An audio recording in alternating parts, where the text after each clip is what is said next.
حالانکہ صحیح بخاری کی جو حدیث نمبر ہے 5069 اس کا مفہوم ہے کچھ پورشن اس میں یہ لکھا ہوا ہے کہ اس امت میں اچھے لوگ وہی ہیں جن کی بہت سی عورتیں ہیں.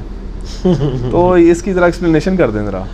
یہ میرا خیال ہے کسی نے اسی بندے نے اس کا مطلب کرنے کی کوشش کی ہوگی جس کو دوسری بیوی پہلی بیوی سے دوسری شادی کی اجازت نہیں مل رہی ہوگی. یہ الفاظ اس طرح نہیں ہے, یہ ابن عباس کا قول ہے.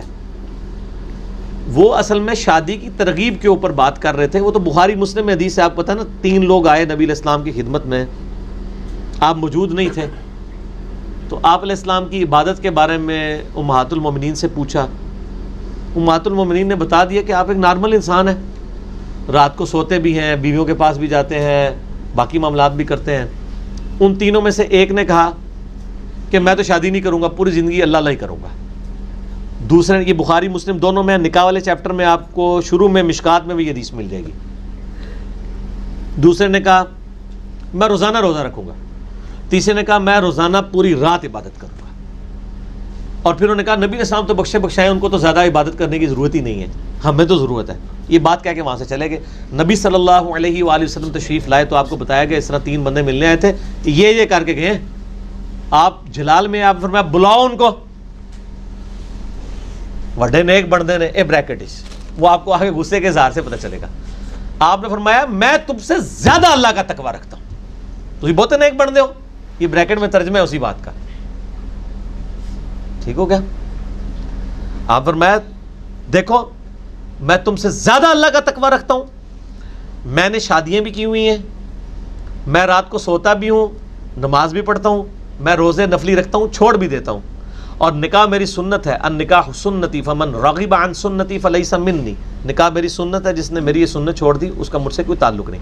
اصل میں یہود و نصارہ کے اندر چونکہ رہبانیت آ چکی تھی, دنیا کو چھوڑ کے جنگلوں میں بیٹھ جانا, اس کے خلاف نبی علیہ السلام نے کہا کہ نہیں, میرے ماننے والے خاندانی سسٹم کو وجود دیں گے, شادی کریں گے, خاندان بسائیں گے. اس پورے سینیریو میں ابن عباس کے قول کو سمجھیں. اس زمانے میں بھی جو لوگ شادی کرنے کو سمجھتے تھے خدا سے دوری کا سبب ہے, کیا بال بچوں کے جھنجھٹ میں پڑے, چپ کر کے مسجد میں بیٹھ کے اللہ اللہ کریں. اس کانٹیکسٹ میں وہ یہ بتانا چاہ رہے ہیں کہ جو سب سے بہترین شخصیت تھی نبی علیہ السلام, انہوں نے کئی شادیاں کی ہوئی تھی. یہ انہوں نے کہا ہے, یہ نہیں کہا ہوا کہ سب سے بہترین جو شخص وہ ہوتا ہے جو سب سے زیادہ شادیاں کرتا ہے.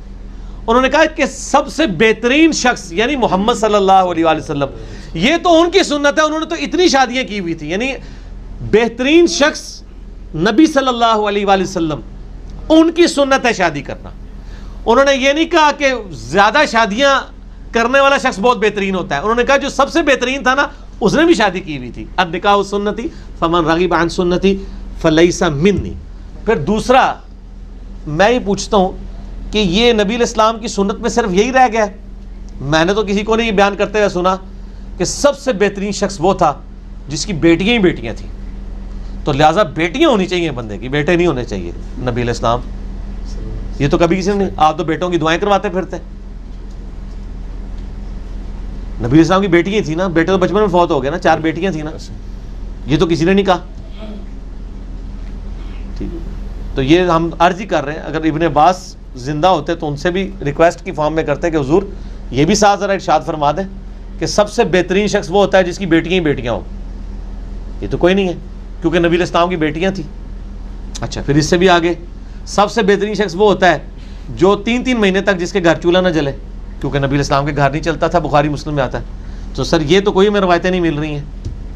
شادیوں کی باری آئی ہے تو ایک روایت کو اس کو اپنے حساب سے مولڈ کر کے تو ابن عباس کے قول کو کہیں سے کہیں بنا دیا. قرآن کی ڈاکٹرائن میں تو میرے بھائی قرآن نے تو ایک ہی شادی کو بہتر کہا ہوا ہے.